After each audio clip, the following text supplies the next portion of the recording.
Hello साथीहरू नमस्ते। आज म पोलिनोमियल इक्वेसनबाट एउटा हिसाब लिएर आएको छु, डिभाइड पोलिनोमियल। अब पोलिनोमियलको भाग कसरी गर्ने त? यसको लागि हामीले यहाँ दिएको छ x बराबर 4x to power 4 minus 8x square plus 3x minus 12 and gx बराबर x plus 4 दिएको छ हैन। अब यसमा हामीले यो पोलिनोमियलले डिभाइड गर्नुपर्छ। यहाँ मैले डिभाइडको रूपमा लेखिसकेको छु। x plus 4 is divided by 4x को power 4 minus 8x square plus 3x minus 12। अब यसमा डिभाइड गर्नको लागि हामीले सबभन्दा पहिले यो पहिलो टर्मलाई हेर्ने। यहाँ x दिएको छ तर यहाँ 4x को पावर 4 दिएको छ। अब यसमा हामीले यहाँ पर्सेन्टमा कति थप्दाखेरि यहाँ 4x को पावर 4 हुन्छ त? यहाँ x त छँदै छ, त्यसैले यहाँ 4x क्यूब ले यसलाई मल्टिप्लाई गरेपछि यहाँ 4x को पावर 4 हुन्छ। अब यसलाई यससँग मल्टिप्लाई गरेपछि 4x को पावर 4 भयो। अनि यो प्लस को प्लस, अब यो 4 ले यो 4 लाई मल्टिप्लाई गरेपछि 16 हुन्छ अनि x क्यूब। यदि गरिसकेपछि अब यसलाई टर्मलाई क्यान्सल गर्नको लागि यहाँ पनि प्लस छ भने डिक्रिज साइनले घटाउनु पर्छ। यहाँ माइनस लेख्ने अनि यहाँ प्लस छ भने यहाँ माइनस हुन्छ। अब यो प्लस यो माइनस, प्लस 4x को पावर 4 माइनस 4x को पावर 4 यो दुईटै क्यान्सल भयो। अब यहाँ minus 16x cube minus 8x square हुन्छ। यो किनभने यो 16x क्यूब र यहाँ माथि कति छ 8x स्क्वायर। इट मिन्स यो क्यूबको टर्म हो तर यो स्क्वायरको टर्म हो, त्यसैले यो दुईटैलाई घटाउन मिल्दैन, घटाउन पाइँदैन। त्यसैले यो टर्महरू जस्ताको त्यस्तै लेख्नुपर्छ।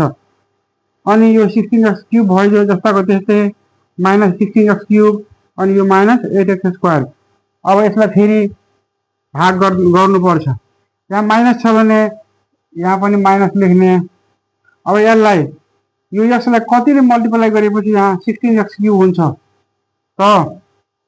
यहाँ 16x स्क्वायरले मल्टिप्लाई गरेपछि यो माइनस 16x क्यूब हुन्छ, माइनस 16x क्यूब।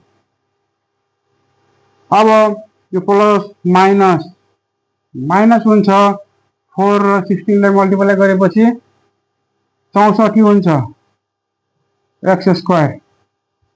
अब फेरि यसलाई यो टर्महरूलाई क्यान्सल गर्नको लागि यहाँ माइनस छ भने यहाँ प्लसले क्यान्सल गर्नुपर्छ। यहाँ प्लस माइनस छ भने प्लसले क्यान्सल गर्ने। अब यो क्यान्सल भएर जान्छ, माइनस 16x क्यूब र प्लस 16x क्यूब यो क्यान्सल भएर जान्छ। अनि यो प्लस 64x स्क्वायरबाट माइनस 8x स्क्वायर घटायो भने यहाँ हुन्छ प्लस 56x स्क्वायर। अब अर्को टर्मलाई यो माथिबाट तल झार्नुपर्छ। अब यहाँसम्म भइसकेको छ। अब यो प्लस 3x लाई तल झार्ने।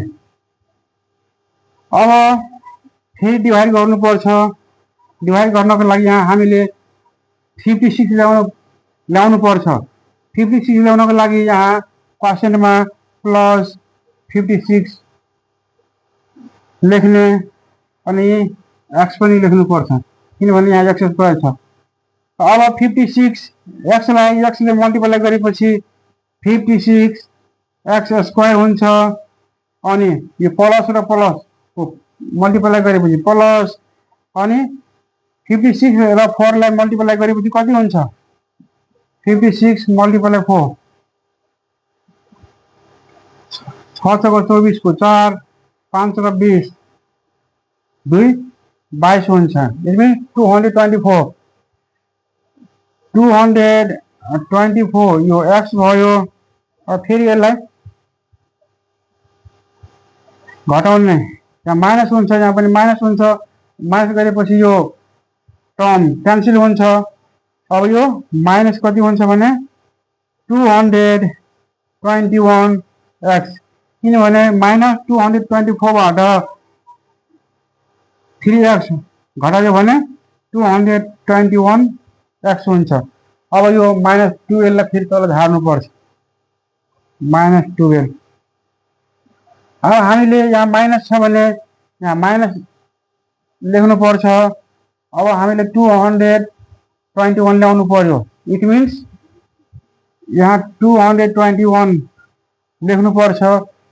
र यसलाई योसँग मल्टिप्लाई गरेपछि यहाँ हुन्छ 221x हुन्छ। यहाँ माइनस छ भने यहाँ पनि माइनस हुन्छ। अब प्लस माइनस यो माइनस हुन्छ। अनि 4 र 221 लाई मल्टिप्लाई गरेपछि कति हुन्छ 200, यसलाई 4 ले मल्टिप्लाई गरेपछि 4 हुन्छ 4, 4 दुना 8, 4 दुना 8। यो 884 हुन्छ। अब यसलाई फेरि घटायो भने यो टर्म घटेर जान्छ। अब यो 884 बाट माइनस 12 घटायो भने 12 घटायो भने माइनस प्लस, यो प्लस हुन्छ किनभने यहाँ प्लसको अङ्क बढी छ, संख्या बढी छ भने, नम्बर बढी छ भने साइन प्लस हुन्छ। र यो घटायो भने 872 हुन्छ।